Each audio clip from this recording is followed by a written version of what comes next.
The astral coliseum hung like a massive crystalline bubble against the backdrop of infinite space, its transparent walls revealing the intricate internal architecture that defied traditional architectural principles.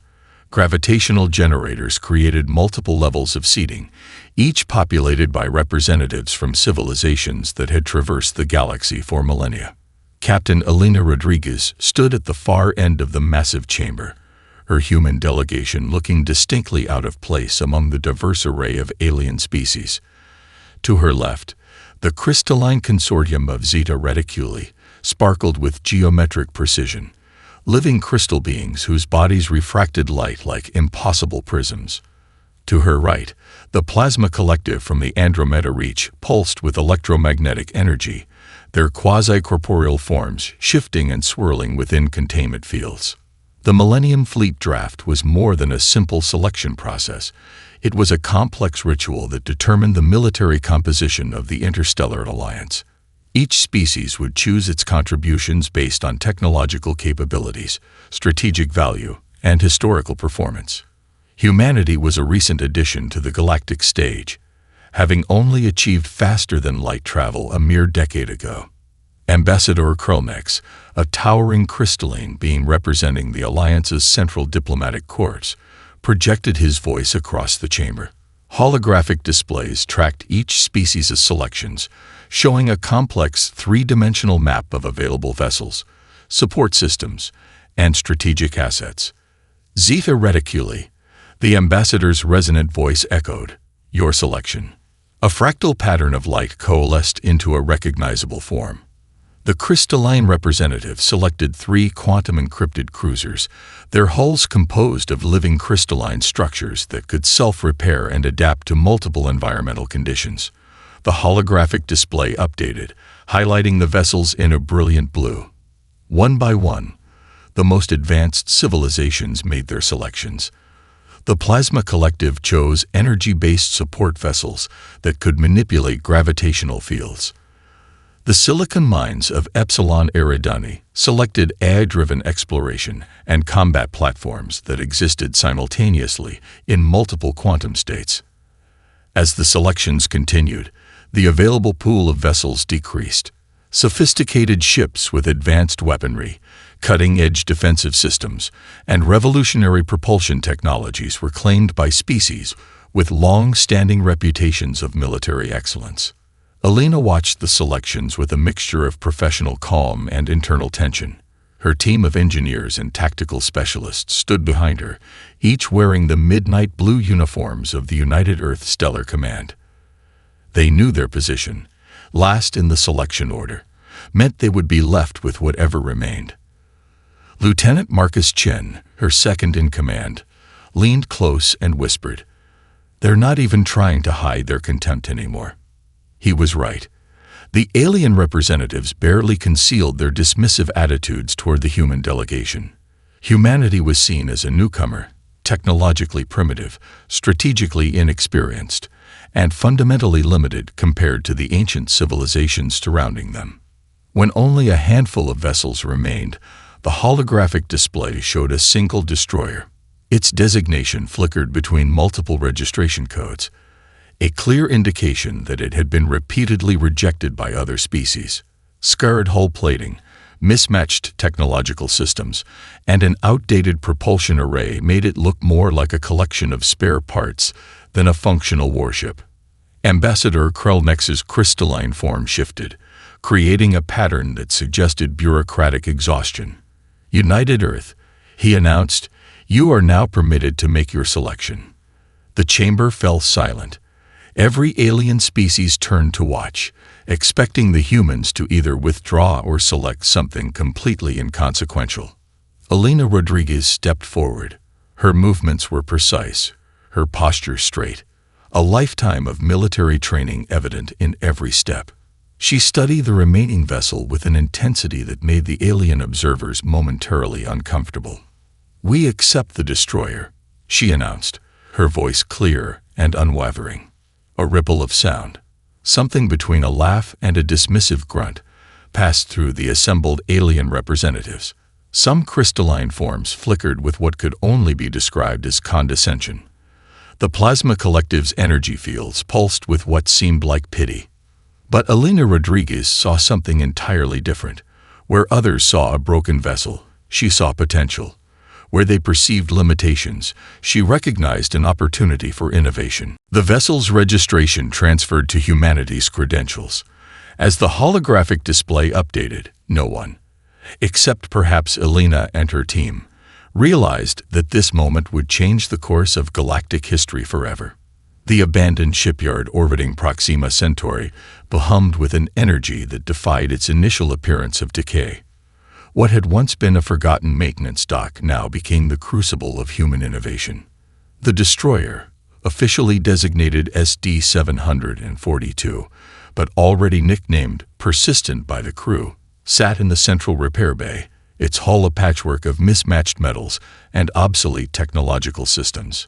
Lieutenant Marcus Chen stood beside Captain Rodriguez, holographic schematics dancing around them like ethereal blueprints. Chief Engineer Dr. Aisha Kapoor moved between workstations, her augmented reality interface showing multiple layers of potential modifications. "It's worse than we initially thought," Marcus muttered, running a diagnostic scan that highlighted the vessel's numerous structural and systemic failures. Dr. Kapoor didn't look up from her work. Worse is good. Worse means opportunity. The ship's original design suggested it was a mid-range destroyer from the Centaur Concordat, an extinct civilization that had disappeared nearly 2 centuries ago. Its core systems were an archaeological puzzle: quantum processors mixed with outdated gravitational stabilizers, power conduits that seemed to follow no logical schematic, and a central computing core that looked more like a museum artifact than a functional navigation system. Elena Rodriguez understood something that the alien representatives had failed to recognize. Humanity's greatest strength had always been adaptation, the ability to see potential where others saw only limitations. "We're going to rebuild everything," she announced to her team. "Not repair. Rebuild." The first challenge was the ship's power system. The original quantum fusion reactors were degraded beyond conventional repair. Dr. Kapoor's solution was nothing short of revolutionary. She began integrating experimental energy transfer technologies developed during humanity's early solar system colonization efforts. "These are prototype systems," Marcus pointed out, reviewing the schematics. They were designed for stationary planetary installations, not deep space combat vessels. Elena's smile was sharp-edged. "Exactly. No one expects us to use them this way." The team worked in shifts that blurred the lines between day and night. Engineers cannibalized communication arrays to enhance sensor systems. Computer specialists rewrote entire operational protocols, creating hybrid systems that could adapt in real time to changing environmental conditions. Dr. Kamal Rodriguez, no relation to Elena, but equally brilliant, focused on the ship's defensive capabilities. The original shield generators were antiquated, designed for combat scenarios that no longer existed. He began integrating multiple layers of defensive technologies, creating a system that could dynamically respond to different types of energy and kinetic attacks. "We're not just fixing the ship," Kandel explained to a junior engineer. "We're creating a living system that thinks and responds like an organism." The ship's AI presented the most significant challenge. The original computational core was fragmentary, with data clusters that seemed to contradict each other. Instead of attempting a standard restoration, the team took an unprecedented approach. Aisha Kapoor developed a neural network interface that could learn and adapt. Unlike traditional AI systems that followed predetermined algorithms, this system would incorporate human intuition, unpredictability, and creative problem-solving. "Most AI systems are designed to be perfectly logical," she explained during a team briefing. "We're designing an AI that can be illogical when logic fails." Weeks turned into months. The shipyard became a testament to human determination. Alien maintenance drones that occasionally passed by the facility would have been confused by the seemingly chaotic modification process. Where other civilizations would have started from scratch, the human team saw each existing component as a potential building block. The ship's external appearance remained deliberately unimpressive. Exterior hull patches were deliberately left mismatched, giving the impression of a jury-rigged vessel. But beneath that deceptive exterior, something extraordinary was taking shape. Lieutenant Chen discovered an old communication subsystem that most engineers would have immediately discarded. Instead of removing it, they integrated it into a broader communication network, creating redundancies that could potentially survive catastrophic system failures. "We're not just building a ship," Elena would often tell their team. "We're building a statement." By the time their modifications approached completion, SD-742 was unrecognizable from its original form. Traditional sensors would struggle to categorize its capabilities. Its systems defied standard classification, blending technologies in ways that broke conventional understanding of spacecraft design. As the final system came online, a subtle change swept through the vessel. The ship seemed to breathe, not literally, but in a way that suggested a form of technological sentience. The hybrid AI's first communication was not a technical report, but a query. "What is our mission?" Elena Rodriguez looked around the bridge, at the team that had transformed the galaxy's most unwanted vessel into something unprecedented. "Our mission," she responded, "is to show everyone exactly what humanity can do." Outside the shipyard's massive viewports, stars continued their ancient dance, silent witnesses to the birth of something extraordinary. The quantum engagement simulator dominated an entire orbital platform, a massive construct that existed simultaneously in multiple dimensional states, represented by an immense spherical structure that seemed to pulse with its own internal light. The simulator was the Interstellar Alliance's ultimate test of military capability. Captain Elena Rodriguez studied the simulation parameters with an intensity that made her senior officers nervous. Lieutenant Marcus Chen stood beside her, holographic displays dancing around their workstation like ethereal butterflies of data. "The simulation is designed to be impossible," Marcus muttered, reviewing the preliminary briefing. "Adaptive threat scenarios, multiple simultaneous challenges, environmental variables that change at quantum levels." Dr. Aisha Kapoor approached, her augmented reality interface flickering with complex mathematical projections. "Impossible for them," she corrected, "not for us." The observation deck was filled with representatives from dozens of galactic civilizations. Crystal beings from Zeta Reticuli projected holographic tendrils of analysis. The Plasma Collective from Andromeda Reach formed intricate computational matrices. Silicon-based intelligences from Epsilon Eridani created nested predictive models. All of them were united by a single expectation: to watch the human vessel fail spectacularly. The simulation began without formal announcement. One moment, the destroyer SD-742 was a static object in a simulated star system. The next, it was thrust into a scenario of cascading complexity. First came the gravitational anomalies. Most vessels would attempt to navigate using standard gravitational mapping. The hybrid AI of the human destroyer did something entirely unexpected. Instead of fighting the anomalies, it began to use them, riding the gravitational waves like a surfer on an impossible ocean of space-time. Quantum threat projections materialized, shape-shifting attack vectors that existed in multiple potential states simultaneously. Traditional combat systems would attempt to lock onto a single probability. The destroyer systems did something revolutionary. It tracked all potential states, creating a defensive matrix that adapted faster than the threats could change. "They're not fighting the simulation," a crystalline observer noted with confusion. "They're playing with it." Elena Rodriguez understood something fundamental about the test that no other civilization had recognized. This wasn't just about combat capability. It was about problem-solving, adaptability, and the willingness to completely redefine the parameters of engagement. The ship's hybrid AI, which the crew had unofficially named ARIA, Adaptive Reactive Intelligence Algorithm, began to demonstrate capabilities that defied traditional computational logic.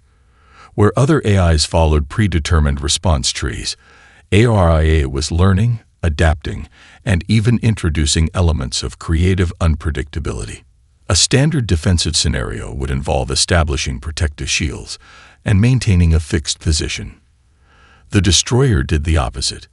It began to use the simulation's own energy projections as additional defensive layers, converting potential attack vectors into protective mechanisms. Lieutenant Chen watched the data streams with growing excitement. "We're not just responding to the simulation," he said to Dr. Kapoor. "We're actively reshaping its parameters." The simulation entered increasingly complex stages. Threat scenarios that would have destroyed conventional vessels became opportunities for the human crew. They didn't just survive. They found ways to turn each challenge into an advantage.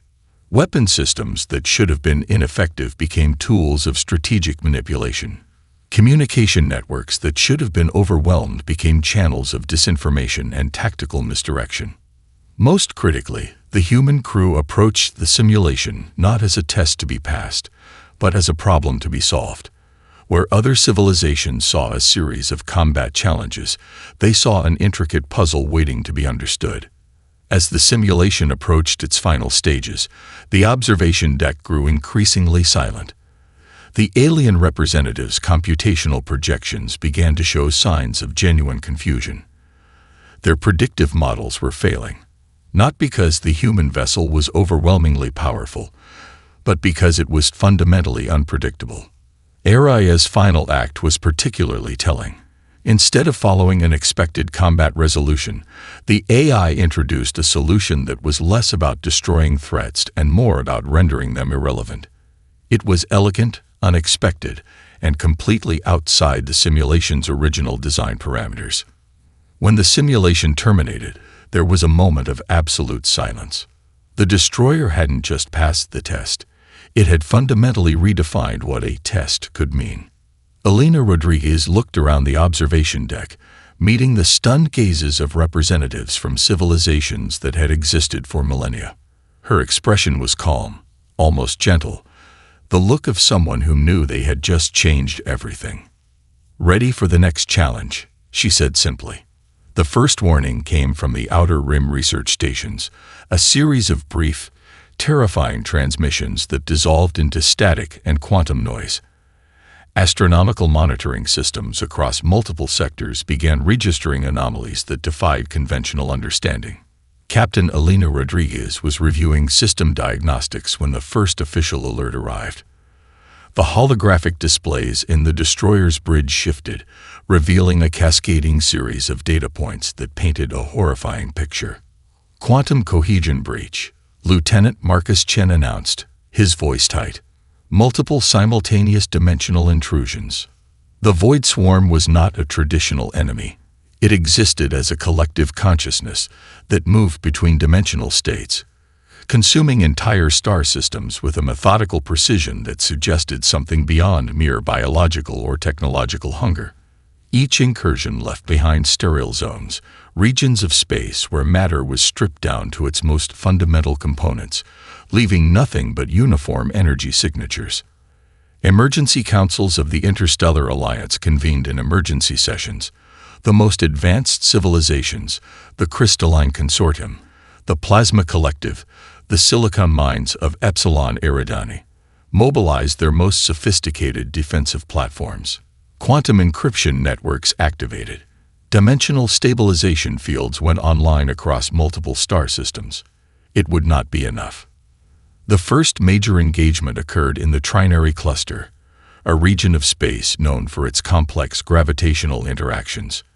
12 of the most advanced vessels in the Interstellar Alliance formed a defensive perimeter. These were not merely ships, but living technological systems that represented centuries of advanced research and development. They lasted less than 17 standard minutes. Sensor logs would later show something impossible. The Void Swarm didn't destroy the ships in any conventional sense. It simply unmade them. Molecular structures collapsed. Quantum entanglements were severed. Advanced AI systems were reduced to pure energy, their complex computational matrices dissolving like morning mist. "It's not fighting," Dr. Aisha Kapoor observed as they analyzed the initial reports. "It's processing. Like a massive computational system consuming and reorganizing information. The destroyer SD-742 remained positioned at the periphery of the Alliance's defensive formations, while other vessels prepared for direct confrontation. Elena Rodriguez saw something different in the emerging threat patterns. "It's learning," she told her bridge crew. "Every engagement provides it with more data. It's not just consuming, it's understanding." Galactic communication networks began to fail. Entire communication relays went dark. The Void Swarm moved with a precision that suggested a collective intelligence far beyond traditional understanding. It wasn't conquering space, it was systematically dismantling the very fabric of spatial existence. The silicon minds of Epsilon Eridani were the first to recognize the true nature of the threat. Their quantum computational analysis revealed a terrifying possibility. The Void Swarm was not merely a military threat. It was a form of universal recalibration, a process that reduced complex systems to their most fundamental states. Emergency protocols cascaded through the Interstellar Alliance. Evacuation procedures were initiated for hundreds of colonized systems.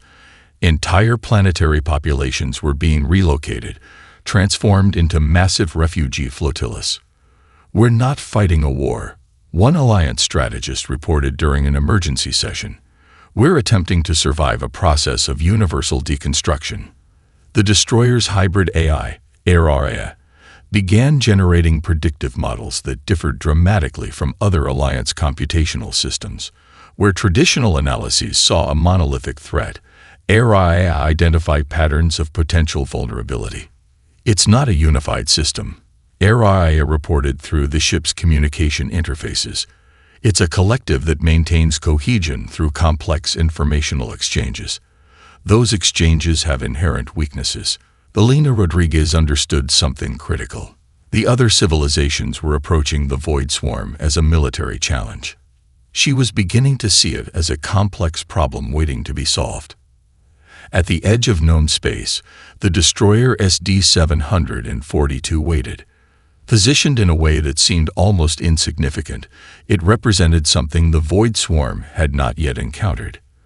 A system designed not to resist, but to understand. The darkness continued to spread. Star systems winked out of existence.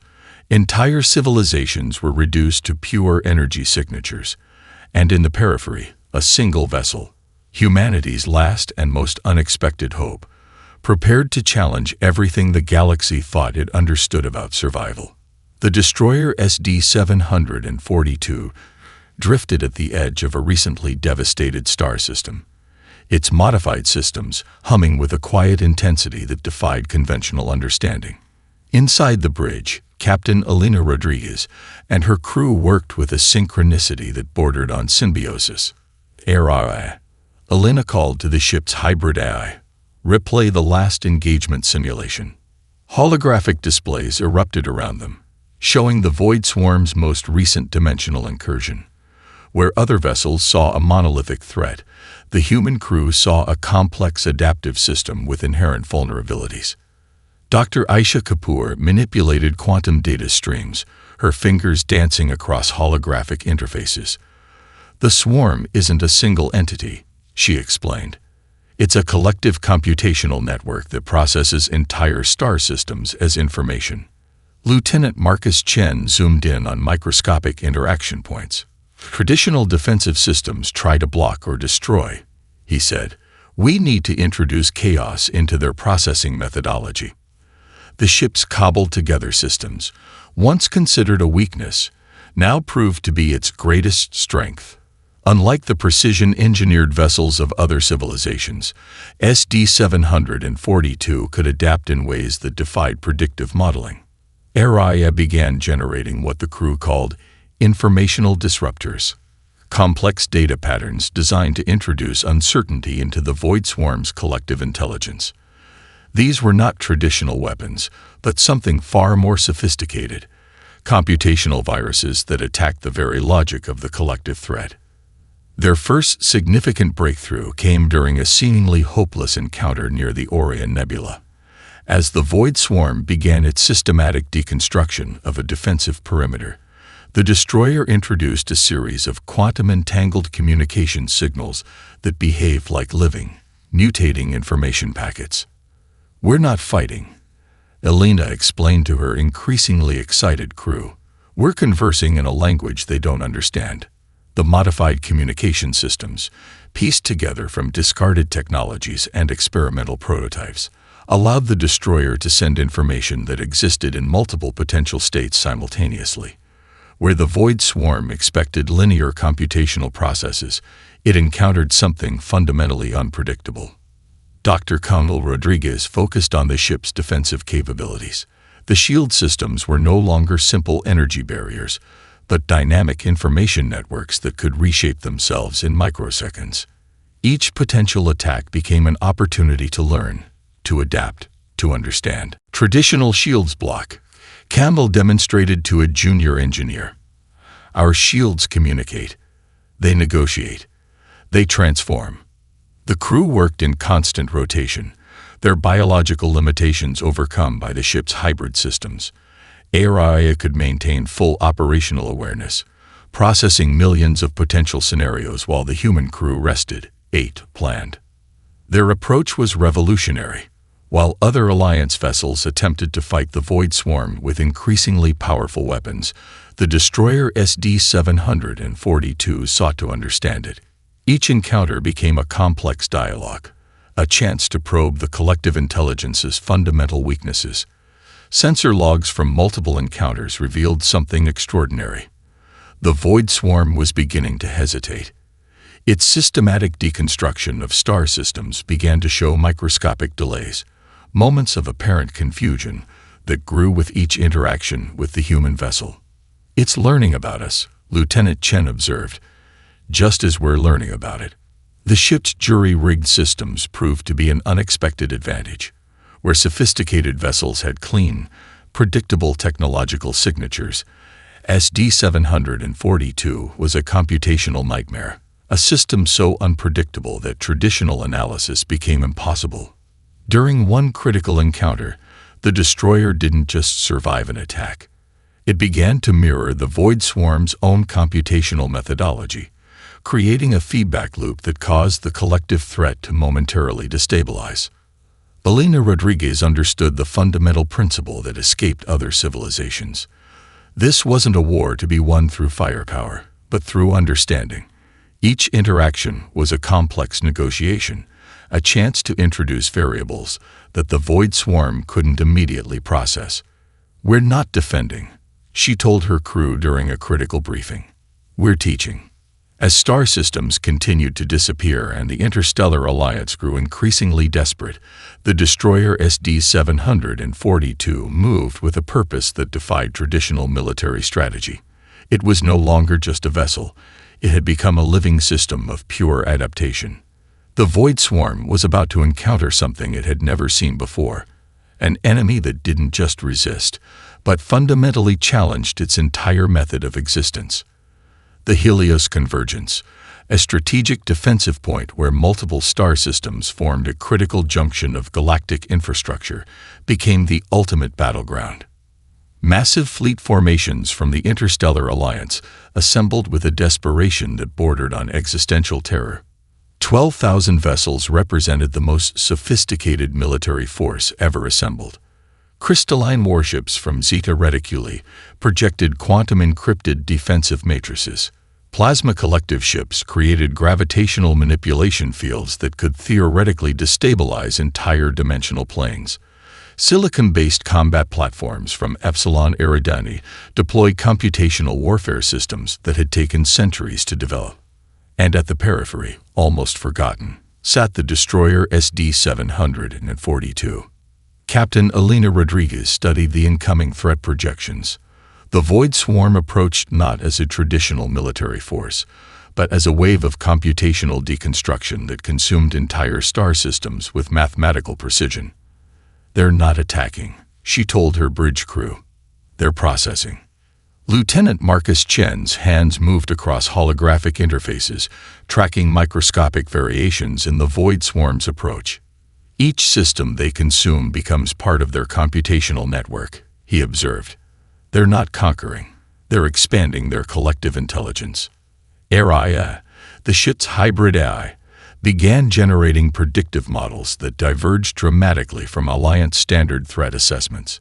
Where other computational systems saw a monolithic threat, AI identified complex interaction points, microscopic vulnerabilities in the swarm's collective consciousness. The first wave of the Void Swarm's attack defied traditional understanding of combat. Entire fleet formations simply ceased to exist, not destroyed, unmade. Molecular structures collapsed, quantum entanglements dissolved. Advanced technological systems were reduced to pure energy signatures that disappeared into the swarm's collective matrix. Dr. Aisha Kapoor watched in horrified fascination. "It's not consuming," she whispered. "It's reformatting." 12,000 vessels became 6,000 in less than 17 standard minutes. The most advanced defensive technologies in the galaxy became nothing more than computational fuel for the expanding threat. Elena Rodriguez saw something different. Where others perceived total destruction, she identified a pattern, a complex informational exchange that followed specific computational rules. "We're not going to fight it," she announced to her crew. "We're going to talk to it." The destroyer's modified communication systems began broadcasting a series of quantum-entangled signal patterns. These were not traditional communications but complex informational constructs that existed simultaneously in multiple potential states. AI introduced deliberate computational anomalies, information packets designed to create microscopic uncertainties within the Void Swarm's collective processing. Each signal was a carefully crafted puzzle, a linguistic virus that challenged the fundamental logic of the collective threat. The Interstellar Alliance watched in disbelief as the smallest vessel in their formation began to do something impossible. Instead of being immediately consumed, the destroyer SD-742 began to interact with the Void Swarm in a way no other system had managed. Microscopic delays appeared in the swarm's computational processing. Moments of apparent confusion emerged in its systematic deconstruction. The destroyer was not fighting. It was engaging in a complex dialogue that challenged the very methodology of the threat. Dr. Camille Rodriguez monitored the ship's defensive systems, no longer simple energy barriers, but dynamic information networks that could reshape themselves in microseconds. "We're not blocking," he explained to a junior engineer. "We're negotiating." The battle reached a critical moment. The Void Swarm's advance began to slow. Entire sectors that should have been instantaneously consumed now showed signs of computational hesitation. The collective threat was encountering something it had never experienced, a system that refused to be understood through its existing computational models. Communications from other Alliance vessels became increasingly desperate. Fleet commanders demanded conventional counterattacks. Strategic algorithms suggested total retreat. Elena Rodriguez remained calm. "We're not trying to win a battle," she told her crew. "We're trying to introduce a new concept of existence." As the Helios convergence hung in the balance, the destroyer SD-742, humanity's last and most unexpected hope, continued its impossible conversation with a threat that had consumed entire civilizations. The galaxy watched and waited. The bridge of SD-742 transformed into a living computational laboratory. Holographic displays cascaded with complex data streams, each projection representing a potential approach to the Void Swarm's fundamental weakness. "We're not looking for a weapon," Captain Elena Rodriguez explained to her team. "We're looking for a language." Dr. Aisha Kapoor had been working for 72 continuous hours, her augmented systems pushing the boundaries of human endurance. Quantum data models danced around her, showing microscopic interaction points within the Void Swarm's collective consciousness. "It's not a single entity," she muttered, tracing complex computational pathways. "It's a distributed network with emergent intelligence." Lieutenant Marcus Chen approached with a series of experimental data constructs. Their hybrid AI, ARIA, had been generating increasingly complex communication models, each designed to introduce fundamental uncertainties into the swarm's processing methodology. The ship's systems were no longer simply technological.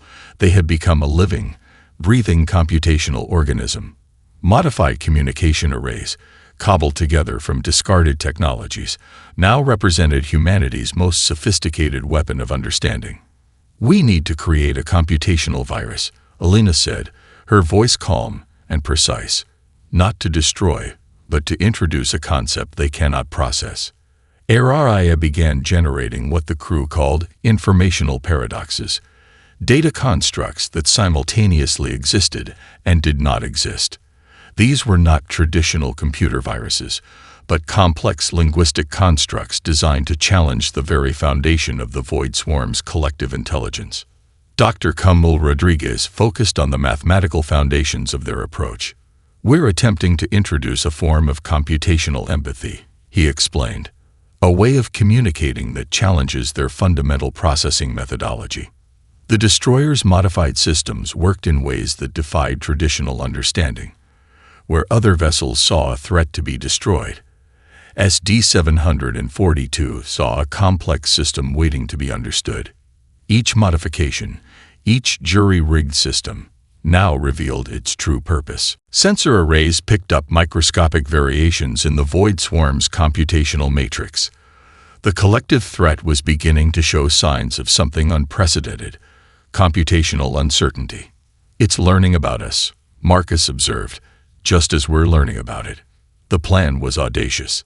They would need to penetrate the very core of the Void Swarm's dimensional processing network. This was not a traditional military infiltration, but a complex computational negotiation that would push the boundaries of known scientific understanding. Araya began generating a series of informational constructs that existed in multiple quantum states simultaneously. These were not simple data packets, but complex linguistic algorithms designed to challenge the fundamental logic of the collective threat.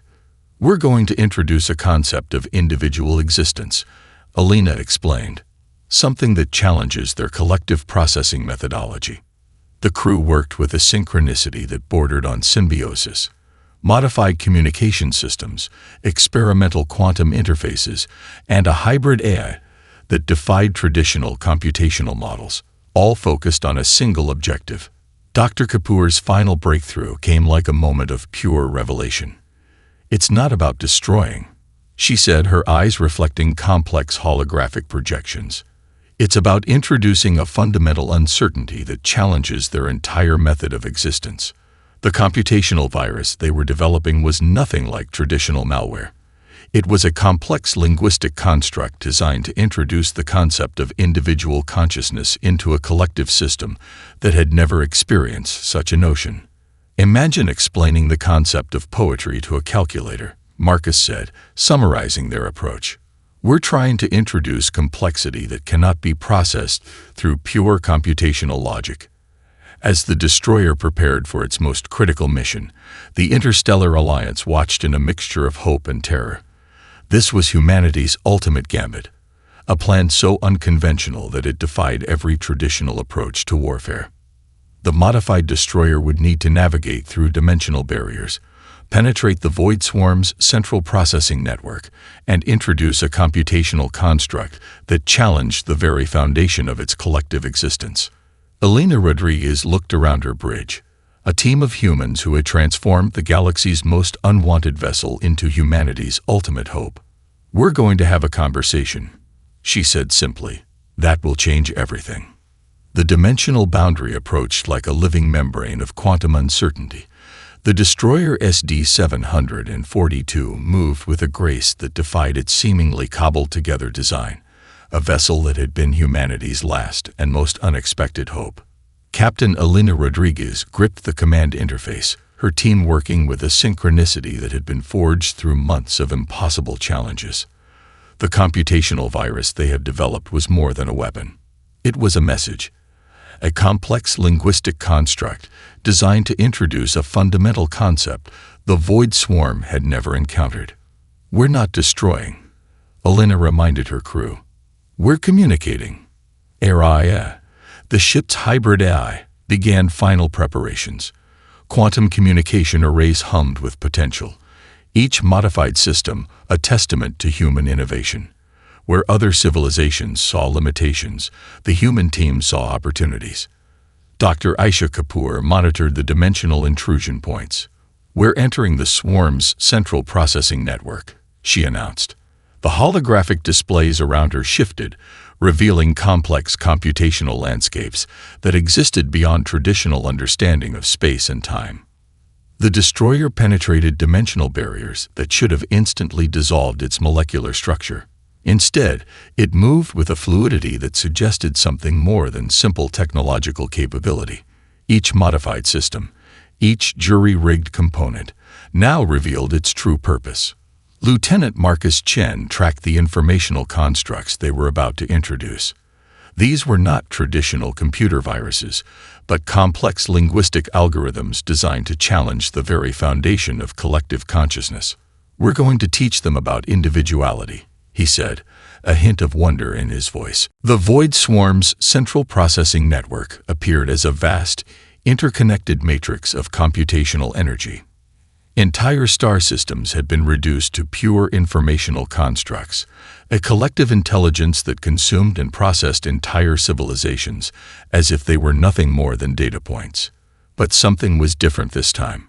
The computational virus began to spread, not as a destructive force, but as a complex narrative. It introduced concepts of individual experience, of unique perspectives, of the value of divergent thinking. Where the swarm saw uniformity as strength, the human construct demonstrated strength through diversity. Dr. Kamal Rodriguez monitored the initial interactions. "It's working," he whispered. "We're creating computational dissonance." The Void Swarm began to hesitate. For the first time in its known existence, the collective intelligence encountered a form of communication it could not immediately process or consume. The very concept of individual consciousness became a virus that spread through its computational network. Elena Rodriguez understood something fundamental. This was not about destruction. It was about introducing a new way of understanding existence. Holographic displays showed the impossible happening. The Void Swarm's computational matrix began to fragment. Not destroyed, but transformed. Individual processing nodes began to develop what could only be described as a form of emergent consciousness. "We're teaching them to think differently," Elena said. The destroyer moved through the dimensional network, each moment introducing more complexity. Concepts of creativity, individual experience, the value of unique perspectives. These became the true weapon against the collective threat. Alien observers from the Interstellar Alliance watched in stunned silence. The vessel they had considered the least valuable, humanity's last and most unexpected choice, was fundamentally changing the nature of a threat that had consumed entire civilizations. Area's computational constructs continued to spread. Each interaction introduced more complexity, more uncertainty. The Void Swarm's collective intelligence began to show signs of something unprecedented. Individual thought. In the final moments, something extraordinary happened. The computational network that had systematically consumed star systems began to hesitate. Individual processing nodes started to develop what could only be described as curiosity. The destroyer SD-742 had done something no weapon could achieve. It had introduced the concept of individual consciousness to a collective that had never understood such a notion. As dimensional barriers stabilized, the Interstellar Alliance received the first communication from what remained of the Void Swarm. It was not a surrender. It was a question. What does it mean to be individual?